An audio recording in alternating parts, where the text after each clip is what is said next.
अस्सलाम वालेकुम दोस्तों, इंडिया शकील में मैं आपको वेलकम करता हूँ। जो हमारा टॉपिक है वो रिन्यूएबल एनर्जी सोर्स है, मतलब वो सोर्सेज एनर्जी के ज़रिए जो दोबारा से रीन्यूएबल हो सकते हैं, दोबारा से नए बनाया जा सकता है उनको। तो उन सोर्सेज के बारे में जो है वो जानेंगे इस टॉपिक में, जो कि छठे क्लास की साइंस है और आठवां चैप्टर है, सिंथेटिक्स बुक बोर्ड जामशोरों का बुक है। अच्छा, now that we have establish that every machine require energy to function, जैसे कि हम इस्टेब्लिश कर चुके हैं, ये समझ चुके हैं कि हर मशीन को एनर्जी रिक्वायर होती है काम करने के लिए। Latest examine whether all this energy comes from, कहते हैं कि हम सोच देखते हैं, हम जो है वो एग्जामाइन करते हैं कि ये सारी एनर्जी आती कहाँ से है। कहते हैं कि majority of the world powered by fossil fuels. Fossil fuels are the product of decaying organic matters from hundreds and millions of years ago present in Earth's crust। कहता है कि ये जो मेजॉरिटी ऑफ वर्ल्ड जो fizzle fuel जो power करती है, वो फिजल फ्यूल करती है, मतलब ज़्यादातर जो दुनिया जो है वो पावर होती है, जिनको पावर मिलता है वो फजिल फ्यूल से होता है। लेकिन फजिल फ्यूल जो है वो हज़ारों लाखों करोड़ों साल पहले जो प्रोडक्ट्स थी जो डिके हो चुकी थी, ख़त्म हो चुकी थी, उनसे ही बनता है।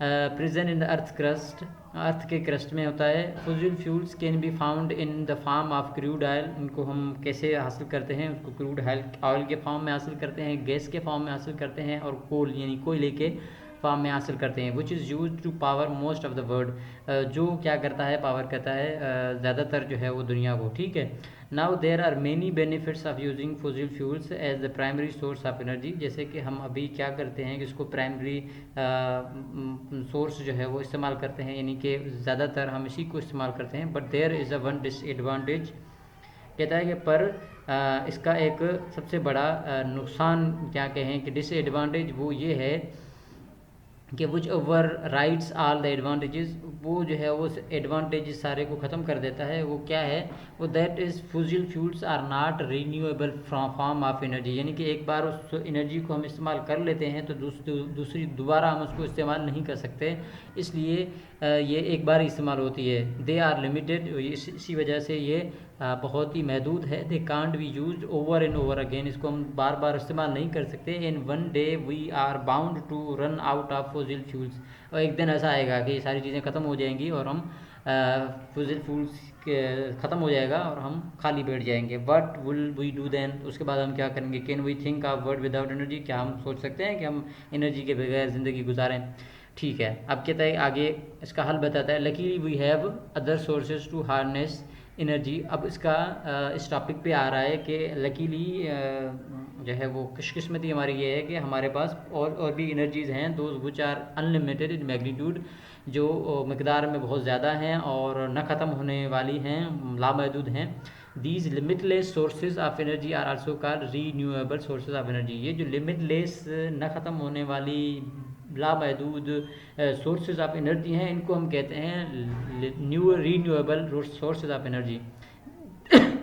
These renewable energy sources include primarily the sun, इनमें सबसे पहले जो है सन है, सूरज है, दूसरी बात में जो हवा है, विंड एंड वाटर, तीन चीज़ें। The resourceable can be use over and over again, hence making them unlimited. इनको बार बार हम इस्तेमाल कर सकते हैं, इसके लिए ये जो है वो इनको कहा जाता है कि ये अनलिमिटेड है, मतलब लिमिट नहीं है इनकी। अच्छा, कौन सी हैं, अब आगे चलते हैं, देखें सोर्सेज ऑफ रिन्यूएबल एनर्जीज कौन सी हैं। जो यूजेस वाटर, ठीक है, हम इसमें से डैम बनाते हैं, डैम से जो है वो हासिल करते हैं एनर्जी हासिल करते हैं, यानी कि इलेक्ट्रिसिटी। उसी तरह विंड एनर्जी से हम इलेक्ट्रिसिटी हासिल करते हैं। उसके अलावा सोलर पैनल जो हम आमतौर पर हमारे यहाँ इस्तेमाल होते हैं, पूरी दुनिया में इस्तेमाल होते हैं, उससे हम जो है वो इलेक्ट्रिसिटी एनर्जी लेते हैं। तो ये सारे जो है वो फजिल फ्यूल का अल्टरनेटिव हैं, जिससे हम जो है वो अनलिमिटेड सोर्सेज ऑफ लाइट यानी इलेक्ट्रिसिटी एनर्जी हम जो है वो वसूल कर सकते हैं। अच्छा जी, other advantages of using renewable energy over fossil fuels include various environment benefits as it produce no waste और toxic products to pollute the environment. और इसके अलावा और सी ये रीन्यूएबल सोर्सेज के जो है वो एनर्जी सोर्सेज के बहुत सारे फ़ायदे हैं, जैसे कि इन्वायरमेंट के बेनिफिट्स हैं, कैसे कैसे कि it produce no waste or toxic product to pollute the environment. कहता है कि ऐसी कोई प्रोडक्ट्स पैदा नहीं करता, यानी कि वेस्ट नहीं पैदा करता जिससे हमारा माहौल ख़राब हो। And it would be more cost efficient as it is unlimited supply and can be easily harnessed.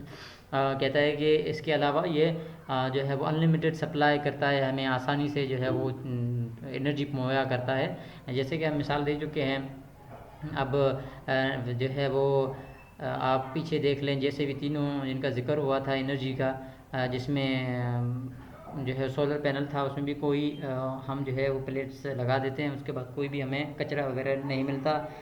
Water पानी के ज़रिए जो हम एनर्जी हासिल करते हैं उसमें भी कोई कचरा वगैरह ऐसी मसला नहीं है, इसी तरह कोई वेस्ट मटेरियल नहीं निकलता। इसी तरह विंड से जो है हम बड़े पखे होते हैं वो चलते हैं हवा के ज़रिए, वहाँ से जो है वो एनर्जी पैदा होती है, तो वो भी जो है वो इन्वायरमेंट को ख़राब नहीं करता। If we are to sustain the environment of earth we must start using renewable energy for all our basic needs, because the population of air, land and sea caused by fossil fuels is very dangerous for future life।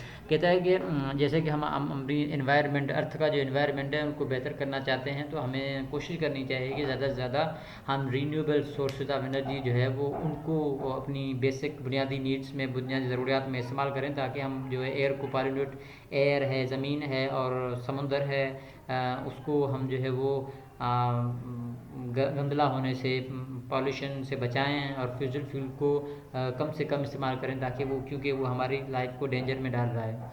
ठीक है, उम्मीद है दोस्तों आप लोगों को ये renewable energy जो है वो पसंद आई होगी।